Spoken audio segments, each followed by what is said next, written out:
At the beginning of 1977, 20th Century Fox knew they had one of the biggest movies of that year on their hands. That movie? The Other Side of Midnight.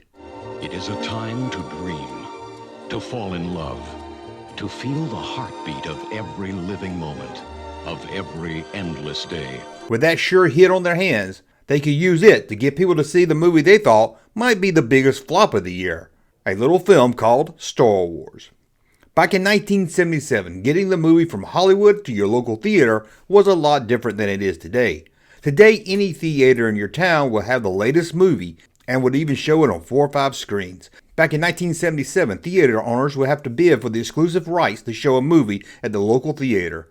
This was also the days before major studio trade shows where theater owners could see films months before they were released. So most theater owners would have to go in blind and bid on movies they felt would be best for them.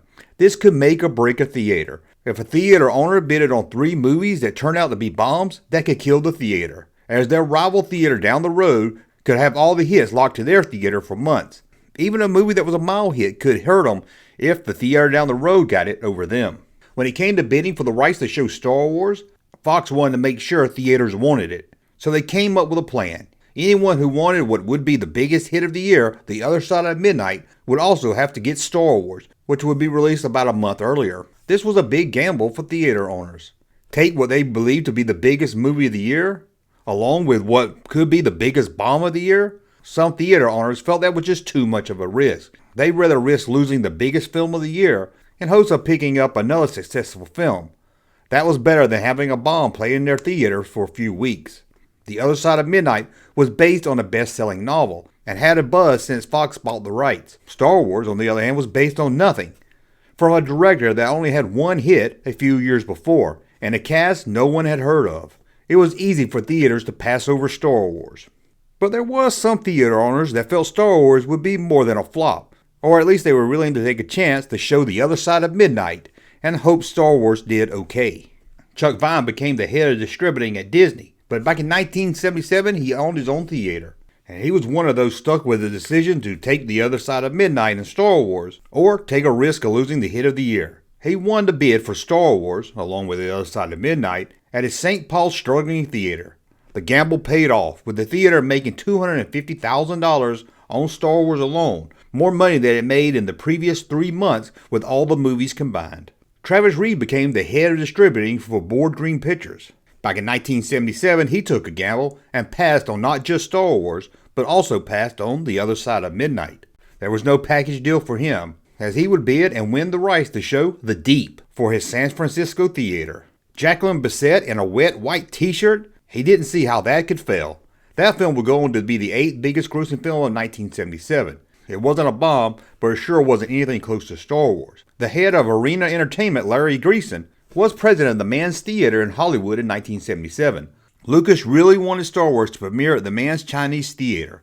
Lucky for Lucas and 20th Century Fox, the Mann's Chinese Theater had an opening just for 2 weeks. After that, they had an agreement with Paramount to show The Sorceress.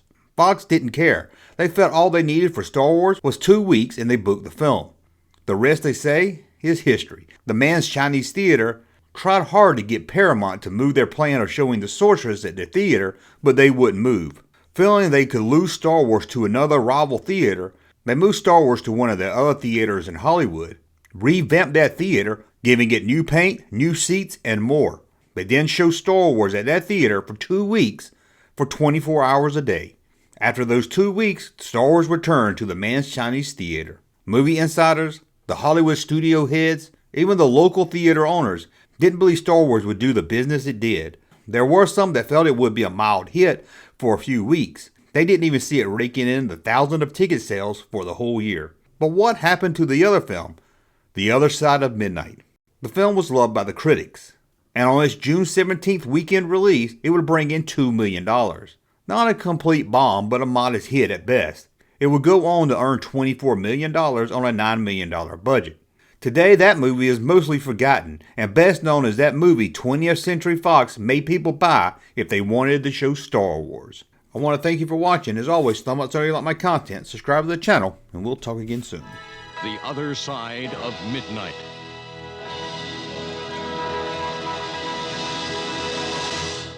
Hey, Junkman channel popping though. Thank you, sir, for that unsolicited testimony.